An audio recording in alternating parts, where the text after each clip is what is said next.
see everybody here tonight. Amen. Good to be back in the house of the Lord again. Praise the Lord. It was a good day. Everybody had a good day. Let's all get our hymn books. We're going to stand and sing in the church hymnal 162, an old familiar song, Living by Faith. 162. Let's all stand. 162. Church hymnal.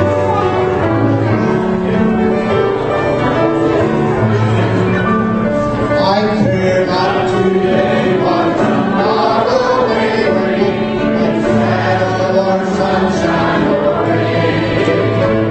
The Lord I know ruleth forever everything, and all of thy word is vain. Living by faith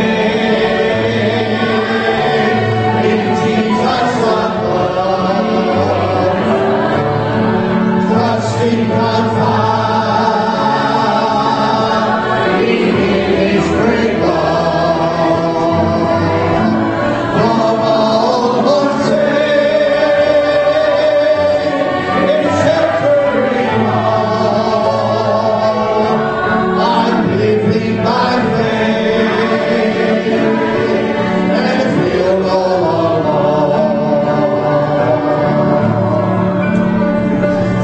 Though tempest tremble and the storm clouds arise, I'm still in the brightness of light. I never alarmed at the overcast sky. The Master looks on at the sky. Living by faith in Jesus above, trusting confiding in His great love. From all unsaved and sheltering all, I'm living by faith and feel no alone. I know that He saved me, will carry me through, no matter what evils behind. Why should I compare the tempest tremble if Jesus walks close to my side? Living by faith in Jesus above, trusting confiding in His great love. From all unsaved and sheltering all, I'm living by faith and feel no alone. On the last high Lord will react to His last on sweet day. Our troubles will then all be o'er. The Master so gently will lead us away beyond that blessed heavenly shore. Living by faith in Jesus above, trusting confiding in His great love. From all unsaved and sheltering all, I'm living by faith and feel no alone.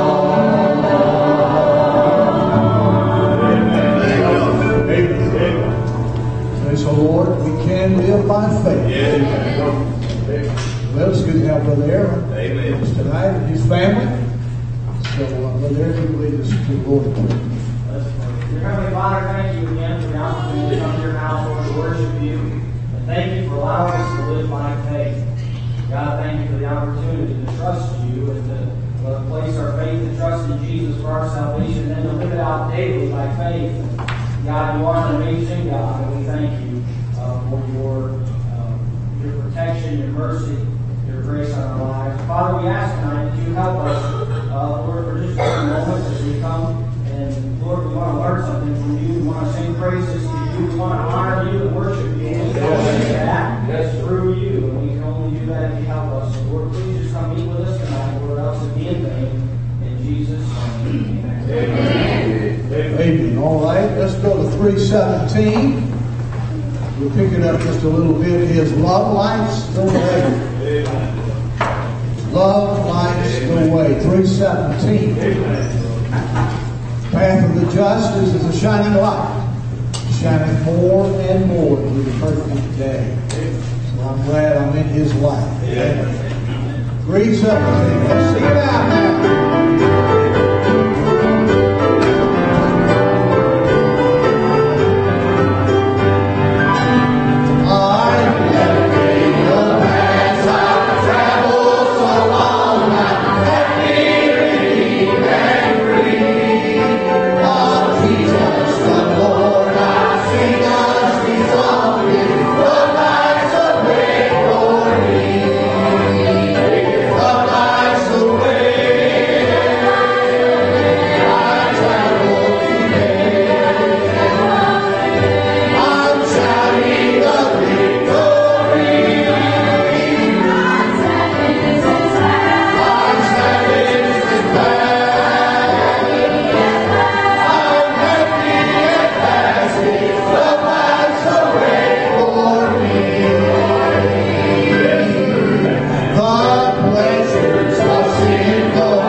Say amen.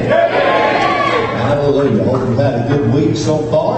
A couple of our guys have preached so far this week over at Grace. Brother Jesse preached Monday night and had a young lady saved. Brother Bill preached last night and had a young lady saved. And Micaiah is over there tonight with his entourage, which looks like might be back to church. Amen. But I was really hoping there'd be a crowd to go support him. Amen. But I appreciate our boys going to preach. Amen. Thank God for souls saved. Hallelujah. Let's see a couple things to tell you about right quick. Saturday is our youth rally.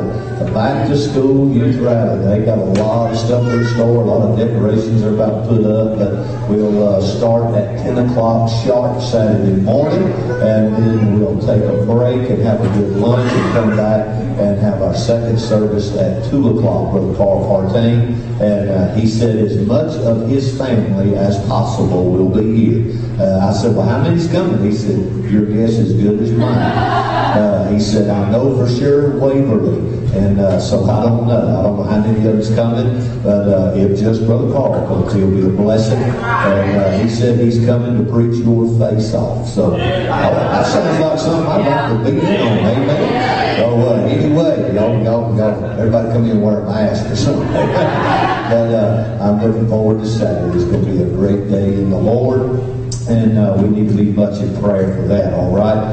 Let's see what else I want to tell you about. Let's have my daughter Ashley. How about you stand? And Miss Vanessa. Amen. Amen. Okay. Today is both of their birthdays. Happy birthday, guys. I'll let you guess which one's the oldest. Amen. Out of me and Vanessa, who do you think's the oldest? Me or Vanessa? You? Nope. Today she became older than me.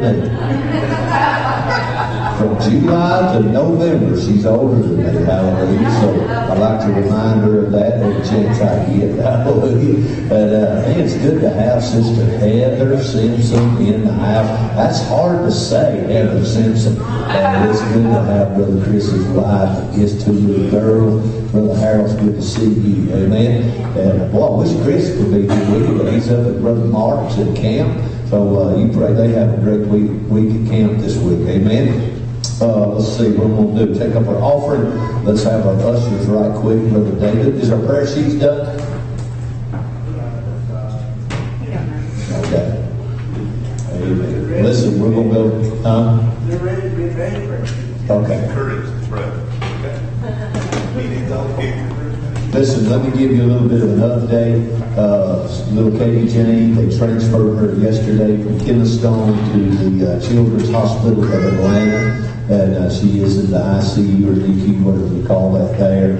And they have got her totally intubated. Is that the right word? And so we need to pray. Like we have never, if that baby don't get better, I don't want it to be because we failed her in prayer. And so we need to lift that little baby up before the Lord and her mom and daddy. Please pray for Jeremy and Miss Kelly. They're both just absolutely give out. She's about a month and a half old now, if I'm thinking right, somewhere in the neighborhood. So they've been in the hospital ever since the day she was born. So let's please lift them up to the Lord. Pray for Sister Sheila. She's still at home in excruciating pain. So let's please pray for her too. All right, let's bow our heads all over the house. Brother Jeremiah, ask the Lord to bless all. Thank you, Lord, for this day. I just want to thank you. It's so good to us. Thank you for letting us wake up this morning. I just pray that you just help the service tonight, just help the preaching, and just help the service and grace, and please help Cassie preaching. And just help us tonight to give us what we need. And I pray that you help the Hamilton and family. You know what they went through, and I just pray that you just heal their daughter and just help her to be, help her not have any problems. Or just do what you do best, and so we can give you the honor and glory. Just help Miss Sheila and just bless her and just bless our church and help everybody that's out because of sickness. Just help them get better. And just bless this offering, bless the rest of this week, and bless our meeting this Saturday, and hope to go good. In Jesus' name, amen. Amen.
Let's stand up all over the house, turn around and shake somebody's hand, tell them it's good to see you at church tonight.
started singing in this church when she was just a little bitty thing. And the Lord allowed her to grow up and marry a preacher boy, pastor in North Carolina.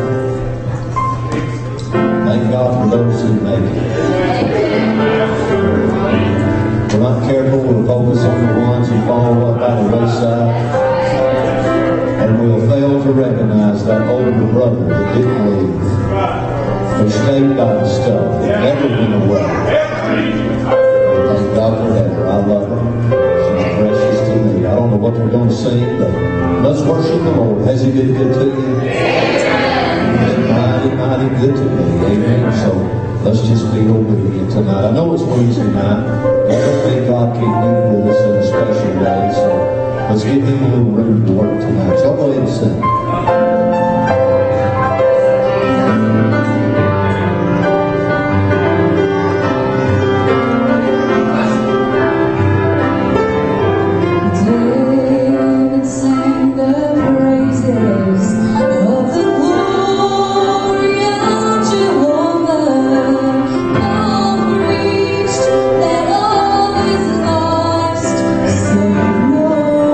Cry.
good tonight?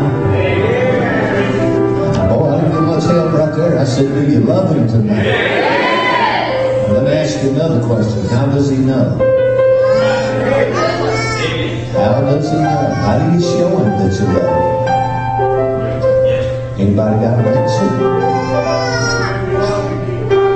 He said, if you love me, keep my commandments. You know how we love him? We love him by loving others. He said, as much as you've done it to the least of these, my brethren, you've done it unto me. Amen. Hallelujah. Thank y'all. That was good singing. I appreciate that. Amen. Tell Chris we'll keep you if he gets tired of it. Amen. Amen. I know Tim wouldn't mind that. Have you a little bit closer. Good to have Brother Aaron, you and his wife Jamie, and Hunter and Cole in church with us tonight. Amen. Brother Aaron graduated from our Bible Institute. This is Brother Caleb Ewing's brother, his big brother. This is the one with sense. Amen. I'm kidding, Caleb. I love you. Amen. I know he's watching. Brother Aaron had pastored there in Alabama for a few years and did his best to make a go of that work. And the Lord led him to lead there. I want him to come give a little testimony and tell you what the Lord's doing with him and his family. And then, Lord willing, I'll preach a little bit. Amen. Come on, brother. Good to have you home, son. All right, well, I just want to say it's good to be in Happy Valley. This is our home here in Happy Valley.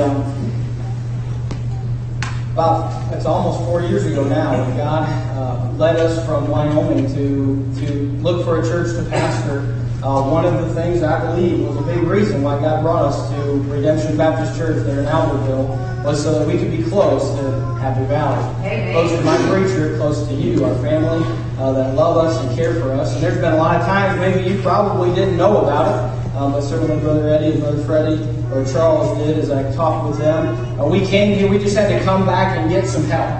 We just had to come and get some encouragement. And you were part of that. Maybe you did know it, maybe you didn't, but I want to thank you for that because it really means a lot to us. You don't have a clue about how much it does mean to us when we can come back and just get that refreshment and go back and serve the Lord with the fervor and zeal that we ought to. Amen. But we have a great church there at Redemption Baptist Church. We love the people that were there, and the Lord really just led us away from there. Not knowing why. We resigned last November and just kind of didn't know exactly what the Lord had for us, why, and some of those things. But the previous year, the Lord had been dealing with me and teaching me about faith and what is faith and how to live out of faith. And when you don't know what God's doing and you don't know why God's doing it, it takes a lot of faith just to be able to do that. And so He wanted me to put that into practice. And I believe that was part of this, was growing me a little bit and growing my family and helping us grow closer to Him and being able not to just say, yeah, we trust God for everything, but to actually step out onto nothing and meet Him there and lean totally on Him. And God is just through, I could stand here and tell you just for the next 20 minutes, 30 minutes of what God has done just miraculously and just how He's provided. And I believe what it all boils down to is when we're obedient, when we follow God's commandments, when we do the things that we're supposed to do, then when we live by faith, we take that step that God just provides every bit of it along the way. And I praise Him for when we fail, then He does it too sometimes. I'm glad for that, amen. But I believe when we're obedient to God's word and do what He says and try to follow Him in our ministries, that He works it all out according to His plan. And just in March, I didn't believe it was March 12th. We've been talking with the church there, we're moving to Williamsville, Missouri on Tuesday. So we wanted to come back and say goodbye to our church, basically, and that's why we're here tonight. We wanted to come back and see you before we move farther away. But we're willing to be able to get back soon, but I just don't know when that's going to be. But when the Lord brought me to the church there, to the pastor there now, we're going to be doing about a 5-year transition for me to be the pastor. He's going to kind of switch roles and go to an assistant position and then go as kind of an evangelist and go help small churches and things, pulpit fill.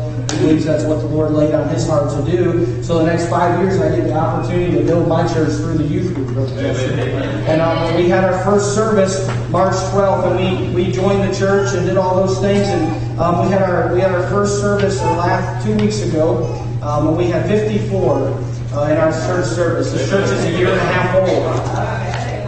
And, so it's a brand new church with brand new baby Christians that are excited about God. They just need some help growing them.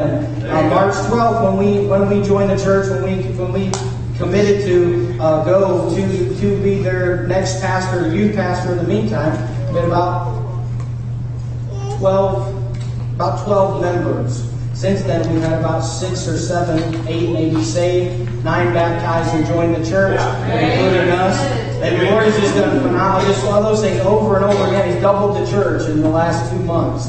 And we're excited to get out there and to work with the youth, the young adults that need some guidance, some encouragement, and just an example to live by. And I know that's not a real great example, but I'll do the best I can. We'll do the best we can to be what they need us to be. Williamsville, Missouri is a town of 342 people. So it's not a very big town, but they need Jesus too. And I believe that valley that they're in right there in Williamsville and a couple surrounding towns that they have have kind of been lost off of the radar for a while. There's a couple of churches, if you just call them that, in the area that aren't real great, but they need Jesus too. And I believe that God is taking us there so that He can do a great work that only He can do. Amen. It's not because we're going there that anything's going to change. Amen. We're looking for God to do what only He can do there in Williamsville, Missouri, at WED River Bible Baptist Church. And we're excited about going. We're like I said, we're leaving on Tuesday. I'll just tell you this. I know many of you prayed for Miss Jamie when she was in the hospital right at a month ago for a week. And she's doing much better. Thank you for praying for her. That Tuesday night when Jamie got out of the hospital, we own a house there in Alabama, and we just have not put it on the market. And Jamie keeps asking me, honey, we need to put the house on. We need to get it listed so we can sell it. I don't know why. I just don't think it's time. I just don't feel right. There's just not time. We'll do it later. And I just wanted to follow the Lord. When she got out of the hospital, I had to go get some things for her. And I said, actually, our pastor there in Somerville, where we've been going to church, kind of told me his story. But I went and put a for sale sign out by our road. Tuesday night, by Friday, we had a full price contract. Wow. God is just able to do that which is exceeding abundantly above all that we can ask or even think. And God is good. That's just all there is to it. And I expect Him to continue doing those same things with us and through us as long as we continue to do what we're supposed to do at Black River Bible Baptist Church in Williamsville, Missouri. So I appreciate you to go to our Facebook page and like and follow Black River and just keep up with us that way. We love you, church. Thank you for praying for us. Amen.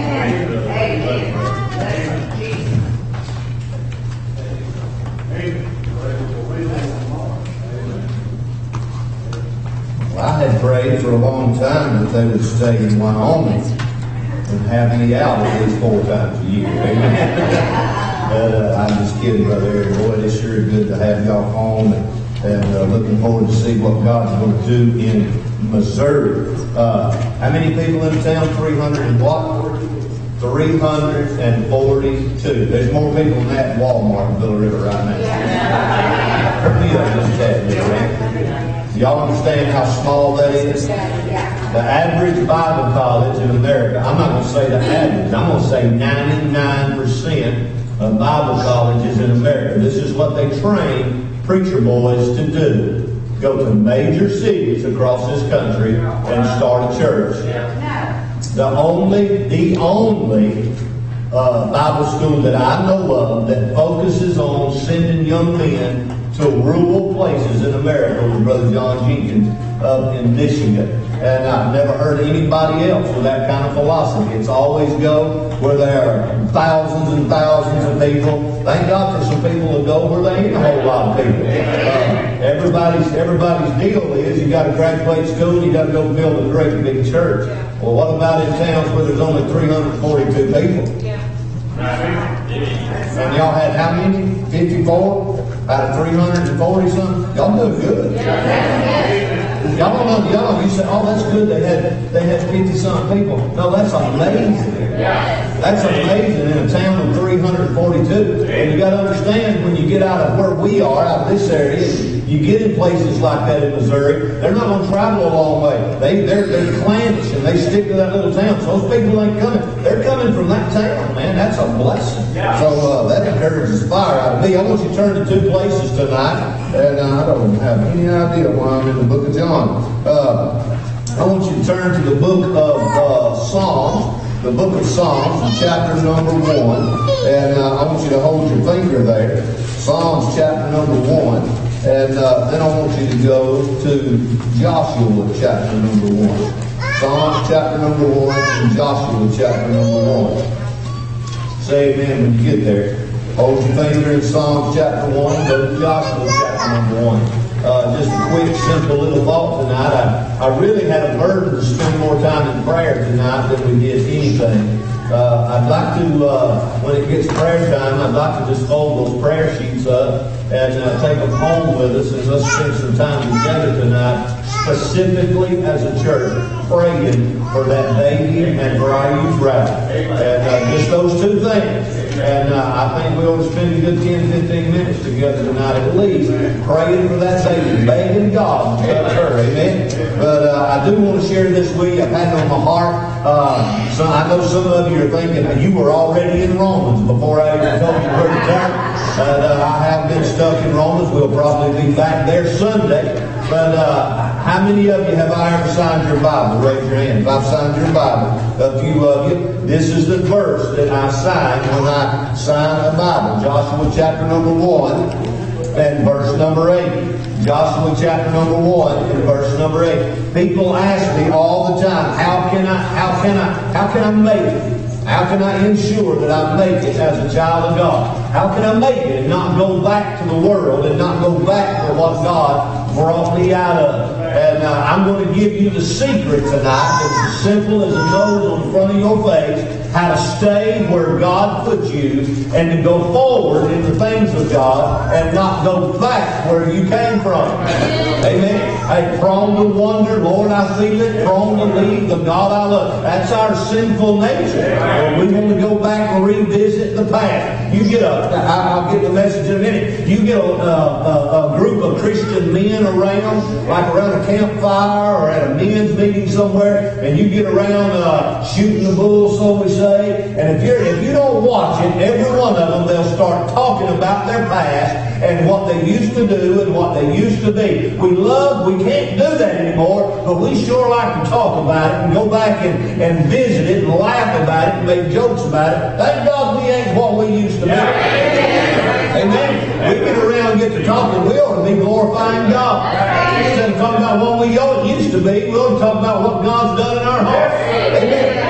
Joshua chapter number 1, verse number 8. If you're there, say amen. Amen.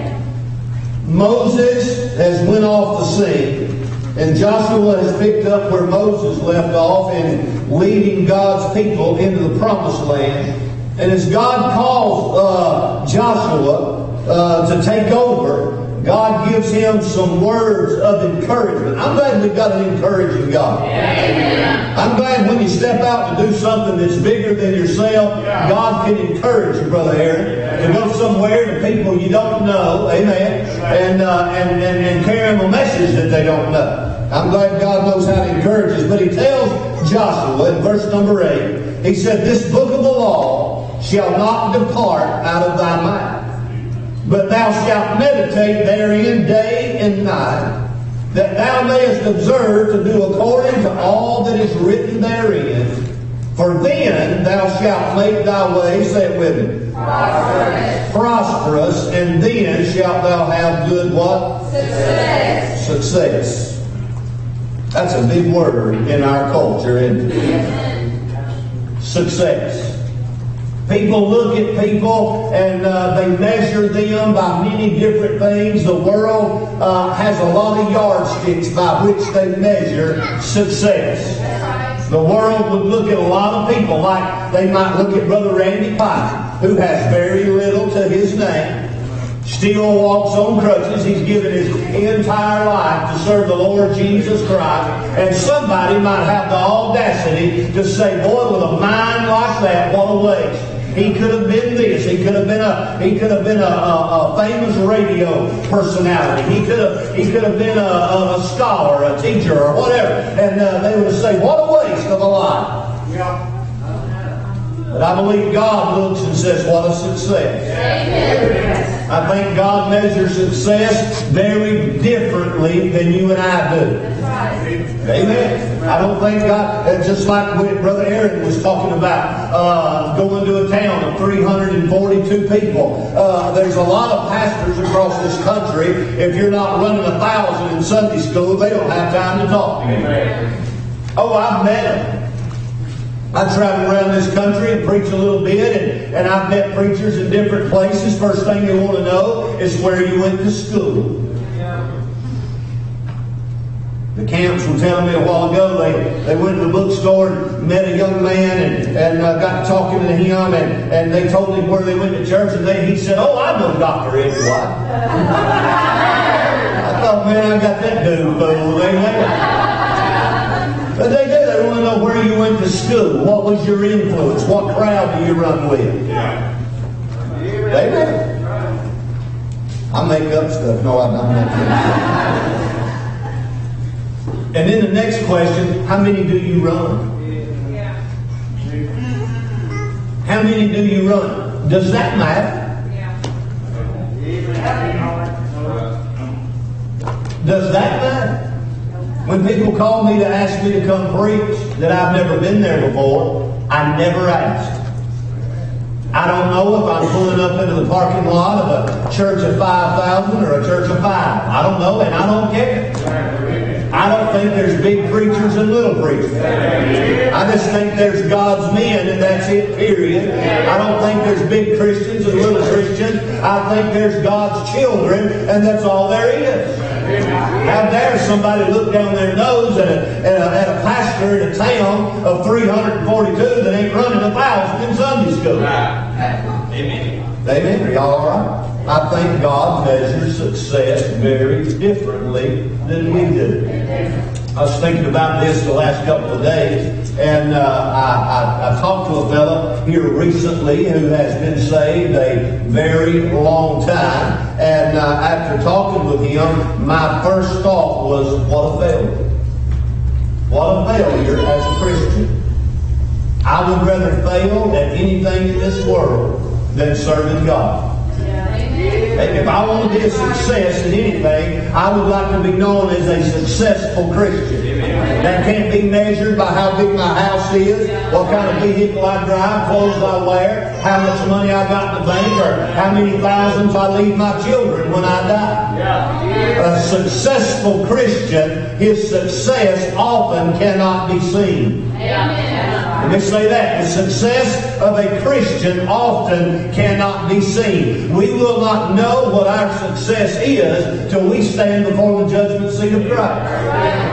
Amen. Some success we can't see. We can see the fruit of our labor, and thank God for that. That's encouraging. I was glad these boys got to preach Monday nights, Tuesday night, and each one of them got to see somebody saved. I hope my kid gets to see 5 or 6 saved tonight. Wouldn't that be a blessing? Amen. It's encouraging when you get to see a little bit of the fruit of your labor, and we consider that success. But it's not our success at all. It's God's success. Paul said, I planted to Apollos water, but God gave the increase. It's God that does the work. Any success we have as a child of God, it's because of the Spirit of God that lives in us. I wonder how many would you slip up your hand and say, boy, I'd like to be known, not by the world, but by God as a successful Christian. We all make that little statement. I can't wait to see the Lord and hear Him say, well done, thou good and faithful servant. I often wonder, Brother Freddie, how many will actually hear that statement? I would like to think I would. But sometimes I look at myself and wonder. I think the success of a Christian is more internal than it is external. We look around and we see somebody who's dressed right and got a King James Bible that weighs 75 pounds and we think, boy, that person's spiritual. That doesn't make them spiritual. Are y'all okay? I've said this a million times. I'm going to say it again. I think before God can do a work with you outwardly, He has first got to do one inwardly. Before God can work through you, God has to work in you. I believe that's why so many of these churches got all this praise and worship and pump everybody up, because they ain't no spirit there. Amen. Are we okay? Amen. Right. Somebody asked me one day, when are we going that direction? Never. Never. I preach in places that I don't like their music, but I go preach to them. Amen. I had one preacher told me, a dear friend of mine, if I said his name, every one of you know who it was. He said, Brother White, you're gonna hurt yourself by preaching in some of these places where you're preaching. I said, God called you to preach. You go where He sends you. God called me to preach. I'll go where He sends me. I preach in the Catholic Church. I get a chance. Amen. It's funny, some of them guys. And I'm going to get sidetracked and just ramble a little bit. But they'll judge you because you went and preached to a Southern Baptist church. But it's okay to go preach in jail. Y'all all right? Brother Bob said there wasn't much difference. There may be some truth to that, but I think maybe I might trust the convict maybe a little bit more. Amen.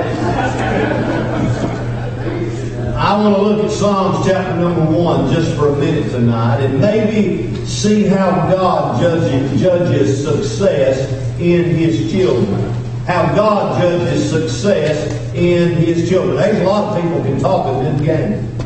I know I'm saved tonight simply because of what God did in my heart. When I got saved, my heart changed. All my habits didn't change automatically. God's still working on some of them. 30 some odd years later, God's still chiseling away at that old flesh. Amen. God's still hammering on that thing day by day. He'll never be all right till I get a body that's like His. Amen. But all that didn't change automatically, but my heart did. My heart changed instantly. The way I thought, my way of thinking changed. The way I felt about other people. Brother Charles, the day I got saved, that changed. People that I used to hate, all of a sudden I love them. You know what that was? That was the work of the Holy Spirit in my heart. Now I want you to look at Psalms chapter number 1. I love this. I haven't preached from it in a long time. But I love Psalms chapter number 1. He said, Blessed is the man that walketh not in the counsel of the ungodly, nor standeth in the way of sinners, nor sitteth in the seat of the scornful. But his delight is in the law of the Lord, and in His law doth he meditate day and night. And he shall be like a tree planted by the rivers of water, that bringeth forth fruit in his season. His leaf also shall not wither, and whatsoever he doeth shall prosper. The ungodly are not so, but are like the chaff which the wind driveth away. Therefore the ungodly shall not stand in the judgment, nor sinners in the congregation of the righteous. For the Lord knoweth the way of the righteous, but the way of the ungodly shall perish. Now just for a few minutes tonight, I want to go through these verses and look at what I think and what I believe that God sees as a successful Christian. Number one, I want you to notice the path of a successful Christian. The path of a successful Christian. Listen, let me say this just briefly. I believe when you are truly born again, the way you walk ought to change. Amen. I'm not talking about where you got swagger or not. You know what I'm talking about? I'm talking about your manner of life. How you act. The direction you go. where you go. Amen. I believe that will change the path of believer. I believe the successful Christian is separated in his walk of life. You don't hear much about separation. The Bible said, come out from the world and be ye separate. Now, some people carry that thing to an extreme, and they go off up in the hills of Pennsylvania, and they don't believe in motorized vehicles. Of course, they're getting more liberal and liberal and liberal as the days go by. And, they separate themselves from the world. They have no contact with the world, and they don't have to pay taxes, and I don't think that's fair. But I'm talking about the Amish, if you don't know. But anyway, and then others go and they put themselves in a convent somewhere, and they hide away. Listen, we're not a cult. We're supposed to be in the world, the Bible said, but not of the world. When he said, come out from the world and be ye separate, I do not think he meant go hide in a cave somewhere and just, how do you win a world that you don't live in? He said again, how can you win a lost and dying world that you do not live in? Here's what I'm trying to say. We've got to live in the world, but we don't have to live like the world. Some of our kids have to go to a public school. That don't mean you got to act like everybody else in that place. You can be different.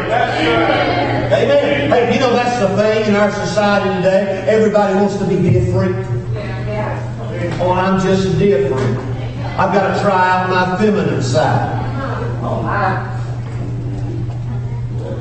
Well, I'm not trying to be different and be like the Lord Jesus Christ. Amen. I got to be different, so I'm going to dye my hair black and bleach my skin and be all goth. So you don't want to be different. You want everybody to look at you. That's right. Side the point, we ought to be separated in our walk or our manner of life. Listen, let's look at our scripture just for a second. He said, blessed is the man that walketh not in the counsel of the ungodly. Listen, the successful Christian does not believe like the wicked. We don't believe like the wicked. I believe we're living in a day, Brother Charles, when the world and the wickedness and the ungodliness is having too much influence on God's people. For years I've heard people say, Brother Jesse, well, we've got to change with the time. If we don't change, we'll never grow a church. Baloney. I can name you churches right now that because they changed, they are dwindling down to nothing. If they'd get back what to got them where they were to begin with and leave the junk alone, hey, we got to stop the ungodly influence. Hey, the world is welcome in here. I heard a preacher preach one time. He said, sinners are not welcome in the house of God. And I thought, well, you better go home. The whole gist of his message was they shouldn't get saved at church. We ought to win them to God out in the street and out in public and then bring them to church already saved. I still believe in people getting saved in old-fashioned offering. If you don't like a church where lost people frequent, you're in the wrong place. But instead of the lost people coming in and having an influence on us, we are supposed to have an influence on them. We call it positive peer pressure. Are we okay? We should not let the television and Hollywood and society and this liberal crowd influence our way of thinking. Well, I think we ought to loosen up right here. I can't think of a place we need to loosen up. Matter of fact, I can think of a lot of places we ought to tighten up. Starting right here. How about you? I can't think of one place I need to loosen up, but I can name you a whole bunch I ought to tighten up. Amen? Listen, the believer we do not walk in the counsel of the ungodly. This world will tell you, well, here's what I think. Well, to put it nicely, we don't give a rip what you think. I watch that liberal media. I don't watch it very much, but listen to some of the junk and the stuff they spew. It's absolutely absurd how twisted up their minds are. Amen? And we're the crazy ones. To hear them telling us right wing, blah, blah, blah, we're the nuts. No, we're just what Christians were a long time ago. Right. Or at least that's what we ought to be trying to be. Amen. The successful believer, he doesn't believe like the wicked. He don't listen to the counsel of the evilness of this world. That's good. This world will tell you, well, this is okay, and I don't see nothing wrong with this, and we've got to accept everybody. And you know what? We do. We do accept everybody. This is a come as you are church. Yeah. I know some preachers that have a hard time with that, and I don't give a rip. Yeah, come as you are, but leave different than you can. The whole idea is, yes, come in your sin. Come in and with all the bad habits. Come in with all the junk. But let's stop leaving on the altar and leave walking in the likeness of Christ. It worries me a little bit, some of our ladies especially. I don't know. Some of these younger Christians or baby Christians or even lost people come in here dressed a little wrong. Amen. And you get the idea, oh, it's okay now. No, it ain't okay now. You're supposed to be the example to them. And if you'll do right, if they'll stick around, they'll do right. I'm guilty, man. I let the world influence me in the way I think, in the way I act. Amen? We okay? Listen, we don't believe like the wicked. And we don't behave like the wicked. Let me say that again. Not only do we not believe like the wicked, but we are not, I'm talking about a successful Christian, we are not to behave like the wicked. 2 Corinthians 5:17 is still in the book. If any man be in Christ, he's a new creature. Amen. Old things pass away, behold, all things become new. Is that still right? Yes. Amen. I love that little song. He's still working on me to make me what I ought to be. Took him just a week to make the moon, stars, sun, earth, Jupiter, and Mars. How loving and patient he must be, because he's still working on me. Behavior ought to change. When I got saved, I had a temper. Did I say amen to that? I had a violent temper. I'd lose my temper. I don't need all that much help, man. I'm talking about working on a car and skin my knuckles and knock the windshield out with a wrench. That kind of stupid. Bust sheep holes in the sheetrock in the house. How many of you ever done that and found a stud? That'll teach you on it. I'll go get a tape measure now. I ain't hit a wall. I ain't hit a wall in a long time. But our behavior ought to change. Sometimes I look at some of God's people and I think, man, you ought to behave yourself. You ought to grow up a little bit in Jesus and quit acting like a spiritual 2-year-old and have some spiritual maturity about yourself. Bad behavior in a Christian, you think you got to respond to everything that's said. Yes. You think you got to respond to everything you see on social media and put your 2 cents worth. Best thing you can do, shut up. The Bible says study to be quiet. You used to do that, just meant your mouth. That means your thumbs. I do about that one at a time. You ever watch some of these kids tech? Take me 30 minutes to do what they just did. It'd take me an hour and a half to tell somebody off. They'd be done forgot what I was mad about before I get a text down to it. But we ought to behave ourselves. How many times you look at your children and say, if y'all don't behave, I'm wondering sometimes God don't look at some of His people and say, if y'all don't behave, I'll be in Kentucky next week. I'll be with Brother Tony and Brother Matt. And we'll have a good time. But that bunch, they got to read me everything that's on Twitter. I'm thinking, man, I'm talking about men of God. Preachers acting like a bunch of 2-year-olds. Did you hear about Brother so-and-so? Good night, man. You sure? You come up here and make sure you ain't a woman. Yes, sir. Is that all right? That's what women do.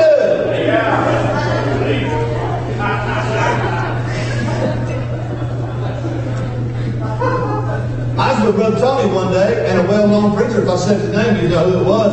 Brother Tony read to me something he wrote. I said, what are you going to say back? He said, you going to want to know? I said, yeah, I want to know. And Brother Tony scolded him, buddy. Scolded him bad. The guy, he didn't write nothing else. I said, what'd he say? Tony said, nothing. A little while later, I said, he say anything yet? Nope.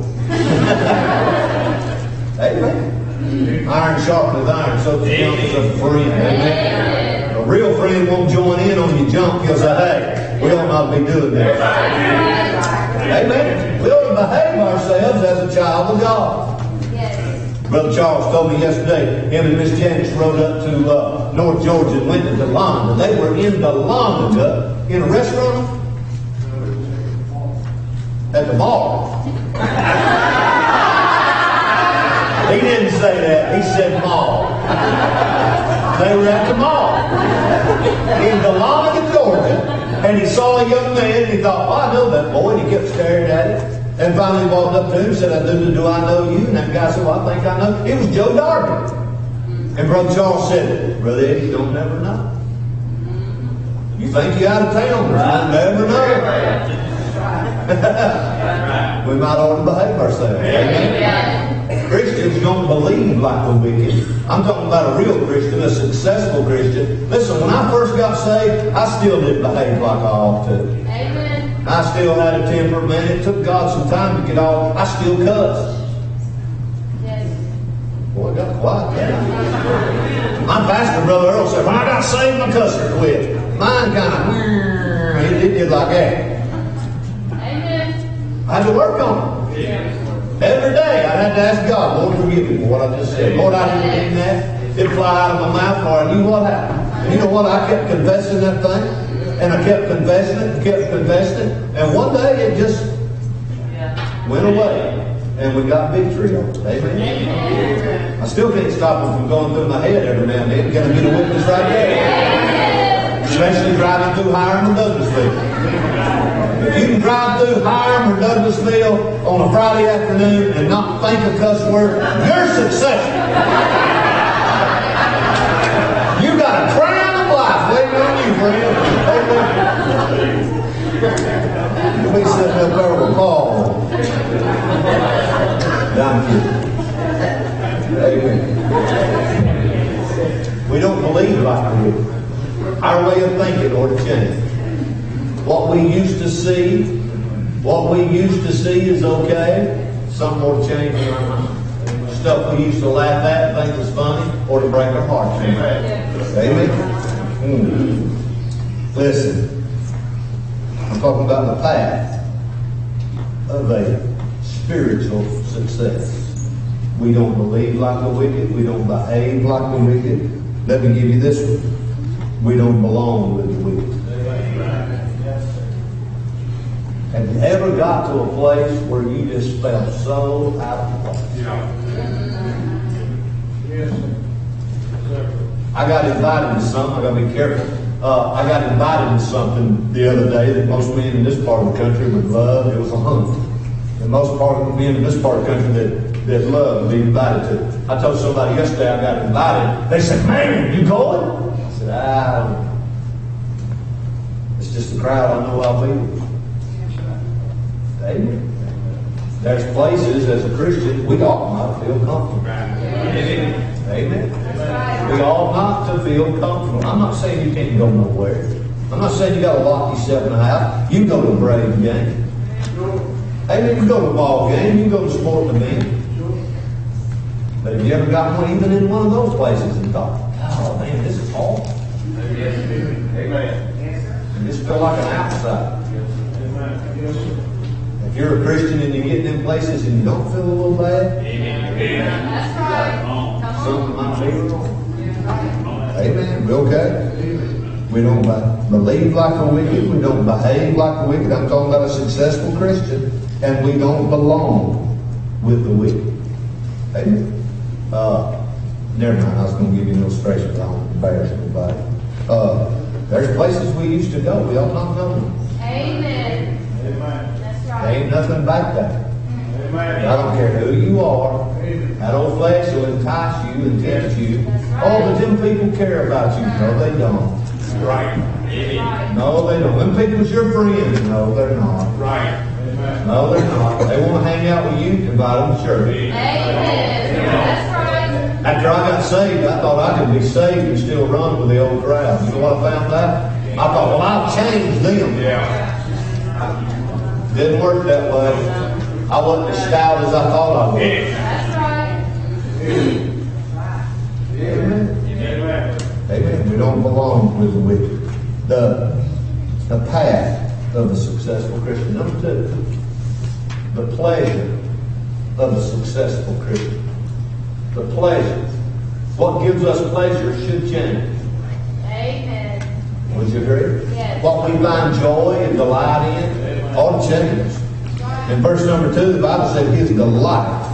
That's his joy. Yes. That's his pleasure. That's what he does for fun. Yes. Is in the law of the Lord. And in it does meditate day and night. That's good. As a successful Christian, our delight ought to change. Some things you've got to develop a taste for. Right. Amen. The Bible said his delight was in the law of the Lord. Now, just to get down to brass tacks, you know how boring the law of the Lord is? Yeah. Yes. We're not talking about the book of Acts. Right. We're talking about Leviticus, friend. His delight is in the law of the Lord, and in it doth he meditate day and night. In other words, he said this book right here, or the first 5 chapters of that book, brings me great joy. Wow. We ought to find pleasure. I've always said the Wednesday night crowd defines the church. Amen. People come on Wednesday night because they want to. That's right. That crowd that only comes on Sunday morning, God bless them. I hope they keep coming. Maybe one of these days they'll get in. Yeah. Amen. Thank God for that people that love to come on Wednesday night. Brother Jesse asked me a while ago, he said, are you going to preach Saturday morning? I said, no, Brother Carl's going to preach both services. I said, our young people get tired of hearing me. He said, no, they don't. Thank God for people who don't get tired of hearing it. Thank God for people who enjoy hearing it. I love to preach on Sunday morning and preach salvation Sunday after Sunday after Sunday. And there's a select few that just sit there and eat it up. And they've heard it over and over and over and over from this way and that way and that way. And they've heard it from every direction, from every scripture. And they still like hearing the old story. Wow, man, they find pleasure in it. Do you enjoy church or do you endure it?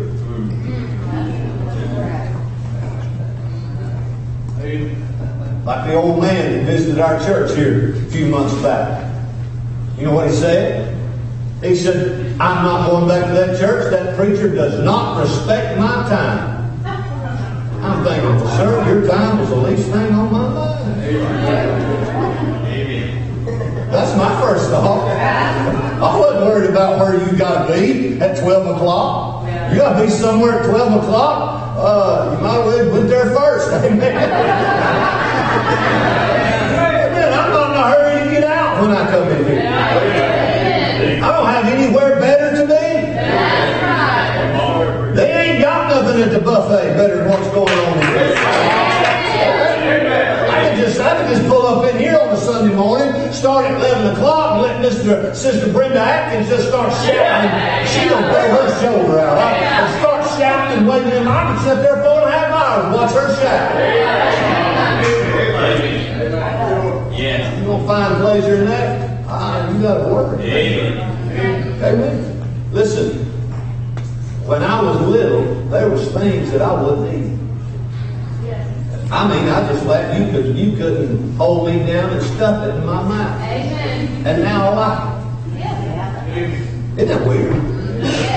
I mean, stuff I just wouldn't eat, and now I love it. For years, I wouldn't eat Chinese food for $1 million. I would. If I can't identify it, I ain't eating. I'm always looking for whiskers.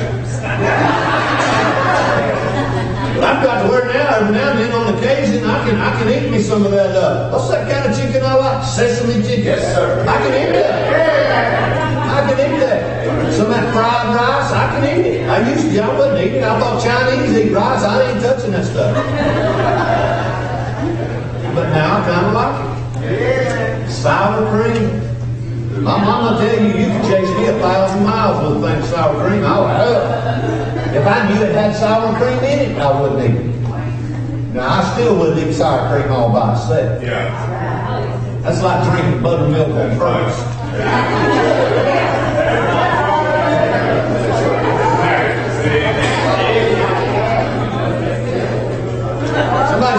Somebody said, how do you make buttermilk? Just get a gallon of milk, set it out in the driveway in 100-degree weather. Go back in a few hours and get you a slug.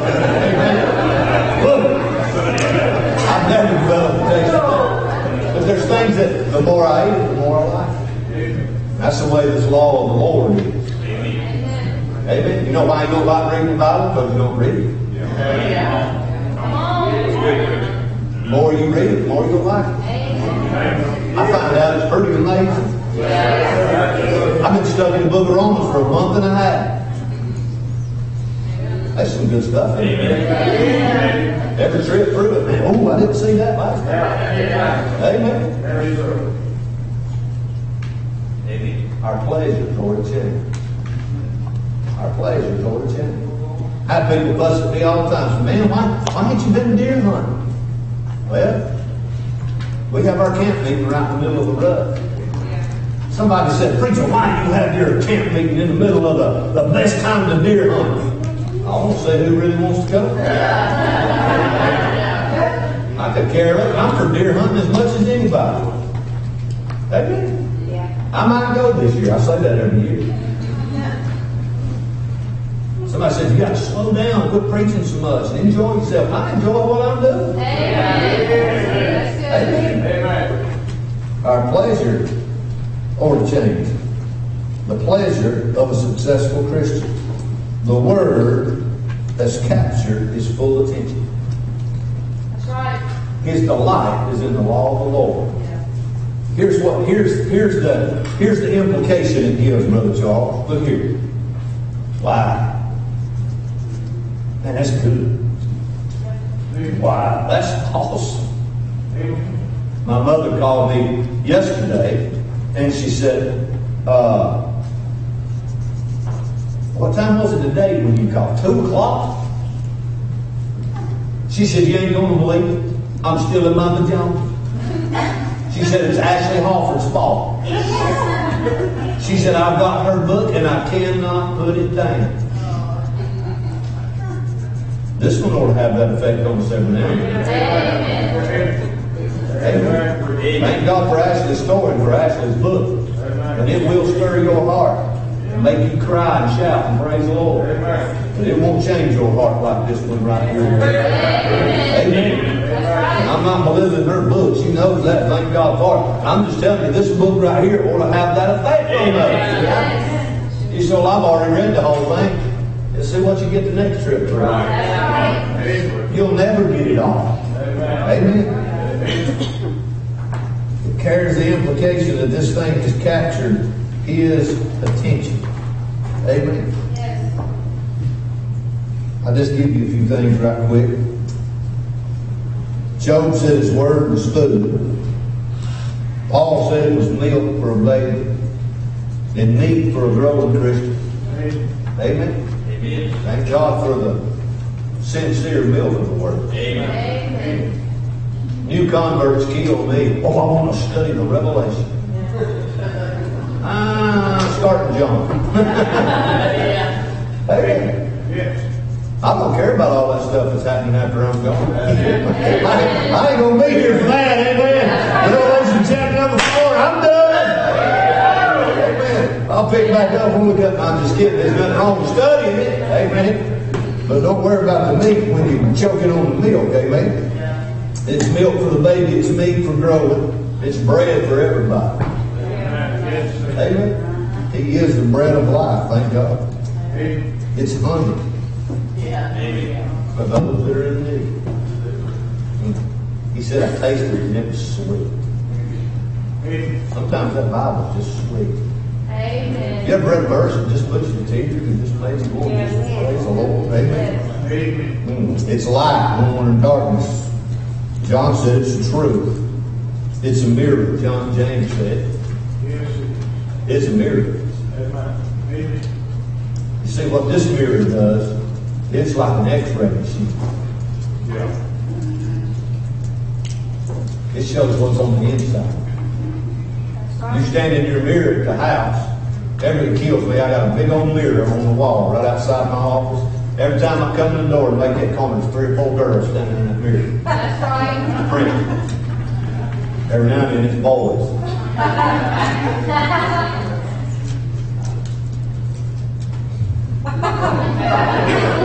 We're all concerned about what that glass is showing.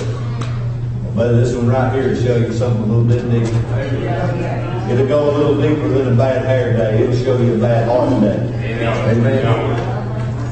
That's why a lot of people don't like reading the Bible. It reveals too much about yourself. Amen. It's water to the thirsty. It cleanses when we're dirty.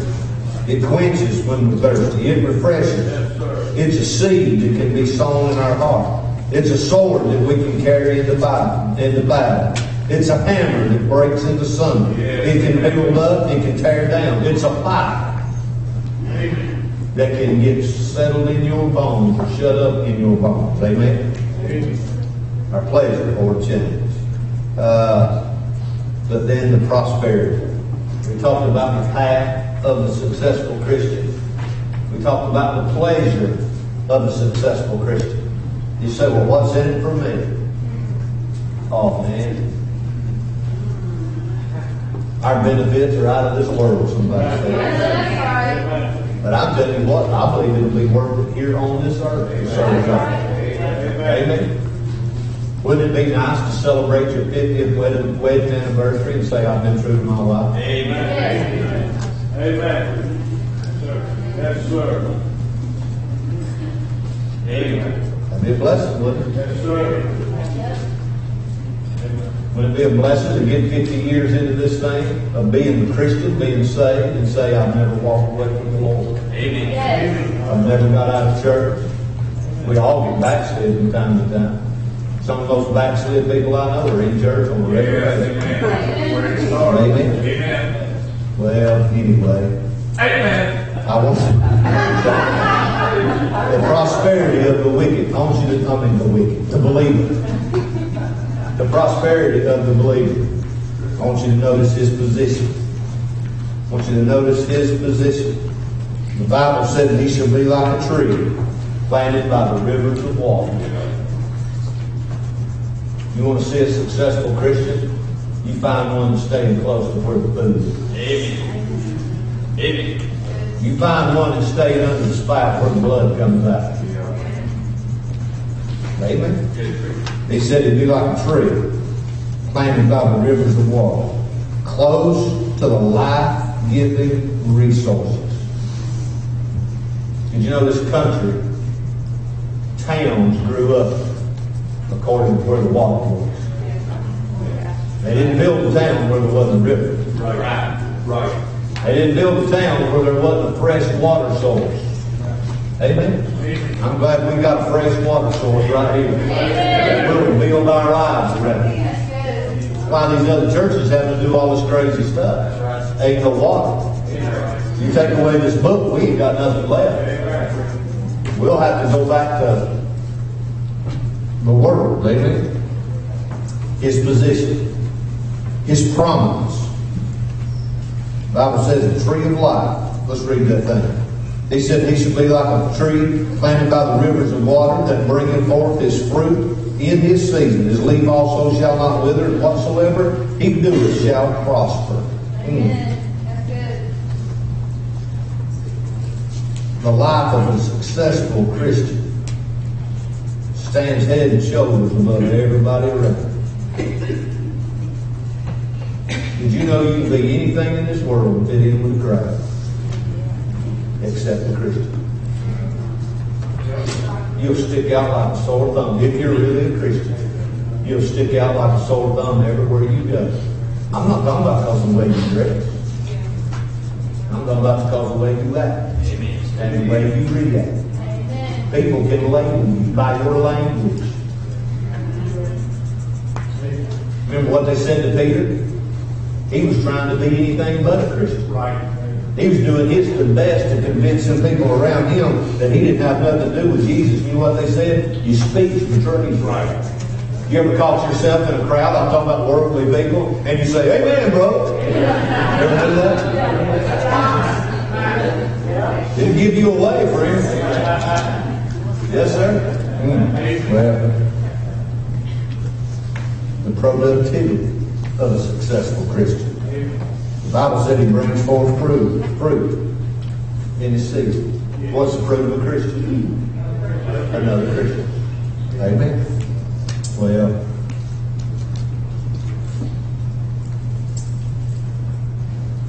the permanence of a successful Christian. The Bible says leaders also shall not be. I know a lot of people who got withered away. Yeah. Yeah. I want to be an evidence. Amen. Amen. Success. The Lord told Joshua, he's about to go into battle. I'm talking about a big battle. They're fixing to go face Jericho. Greatest army in the land. The city with walls big enough they say you would have chariot races on top of it. And God didn't tell him anything about that. He just said, you stick with this book right here. And your journey will be prosperous. And you'll have great success.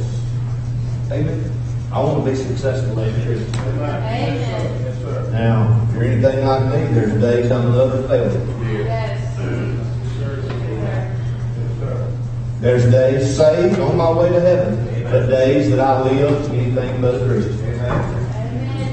You say, man, what do I do? Just quit? No. You get up, you dust yourself off, and you ask the Lord to help you do better tomorrow. And the next day, and the next day, and the next day, and the next day. I worry about some people, Brother Freddie, who are no farther along in their walk with the Lord than they were the day they got saved. They've not progressed. We need it all. We ought to be growing. We ought to be becoming less like we used to be and more like we used. Amen. Let's stand up. I hope that was help somebody.